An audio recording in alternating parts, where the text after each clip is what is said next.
নীলফামারী ডোমার উপজেলার বোড়াগাড়ি ইউনিয়নের গুচ্ছ গ্রামের বাসিন্দারা বিদ্যুৎ ও পানির সংকটে দুরব্যবস্থায় পড়েছে বলে অভিযোগ করেছেন। সম্প্রতি গুচ্ছগ্রাম ঘুরে কয়েকজন বাসিন্দার সঙ্গে কথা বলে hello.bdnews24.com। তারা জানান গুচ্ছগ্রামে 44টি ঘরের জন্য টিউবওয়েল বসানো হয়েছে 4টি, যা বর্তমানে এখানে বসবাস করা 20টি পরিবারের জন্য যথেষ্ট নয়।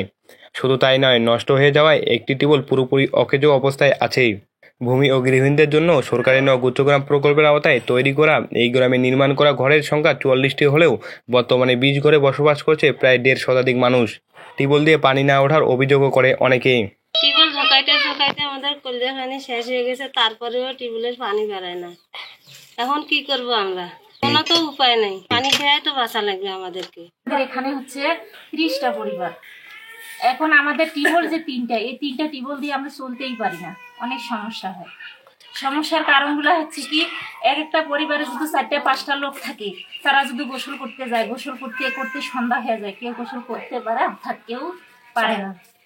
একটা টিউবওয়েল বন্ধ করেছে, 3টা টিউবওয়েল, তাই না? মহিলা যদি গাছ ধরতে হবে তার 30টা কাপড় ধরে চলে যাওয়া, খাবার কাপড়, মহিলার কাপড় আর স্বামীর দিয়ে একখান, তাই না? আর তোমার লাইনের কাপড় বাকি আমি এখনো গোসল করতে পারিনি। পানির অভাবটা বেশি। বিদ্যুৎ নিয়ে অভিযোগও আছে বাসিন্দাদের। তারা জানান যে 20টি ঘরে মানুষ বসবাস করছে, তার মধ্যে 4টি ঘরে নেই কোনো বিদ্যুৎ সংযোগ। আমাদের গ্রামে কারেন্ট নেই, আমরা পড়াশোনা করতে পারি না, ল্যাম্পো জ্বলে পড়াশোনা করি।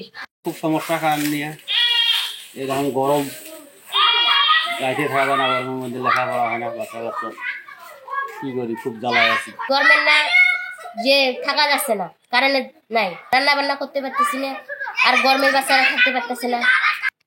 এসব অভিযোগের বিষয়ে ডোমার উপজেলা নির্বাহী কর্মকর্তা নাজমুল আলম হ্যালোকে বলেন, আসলে গুচ্ছগ্রামে যে অপর্যাপ্ত টিউবওয়েলের ব্যবস্থা সম্পর্কে আমার জানা ছিল না, আমি এইমাত্র অবগত হলাম। তো আমাদের উপজেলা পরিষদ থেকেও কিন্তু এডিপি থেকে বিভিন্ন সময়ে টিউবওয়েল প্রদান করা হয়। এছাড়া জনস্বাস্থ্য প্রকৌশল অধিদপ্তর তারাও স্যানিটেশন নিয়ে কাজ করেন। তো আমি ওই দপ্তরের সঙ্গে আমাদের উপজেলা পরিষদের যিনি নবনির্বাচিত চেয়ারম্যান আছেন তাদের সাথে আলাপ করে ওই গুচ্ছগ্রামে কতগুলো টিউবওয়েল লাগবে এটি আমরা নিরূপণ করে আমরা সেখানে টিউবওয়েল পৌঁছানোর ব্যবস্থা করব। বিদ্যুতের সংযোগ দিতে গেলে আমরা যেটা জানি যে বেশ কিছু ডকুমেন্টসের প্রয়োজন হয়। তো আমাদেরকে এই জন্য প্রথমে দেখতে হবে যে যারা এই মুহূর্তে দখলে আছে তাদের নামেই আসলে জমির যে কবুলিয়ত এবং নামজারি এগুলি আছে কিনা। তো এই বিষয়টি নিশ্চিত হওয়ার পরে যদি কারোর এই ধরনের কাগজে ঘাটতি থাকে না থাকে, তো আমরা চেষ্টা করব যে আগের যে কবুলিয়ত বা নামজারি হয়েছে সেগুলি বাতিল করে বর্তমানে তারা যারা ওখানে আছেন তারা যদি সত্যিকারের ভূমিহীন হন তাদের নামে আমরা আগে বরাদ্দ দেব। এরপরে আমরা পল্লী বিদ্যুৎ বা নেস্কো যারা এখানে বিদ্যুৎ নিয়ে কাজ করেন ওই এলাকায় তাদের সাথে যোগাযোগ করে আমরা সেখানে বিদ্যুৎ পৌঁছে দেওয়ার ব্যবস্থা করব।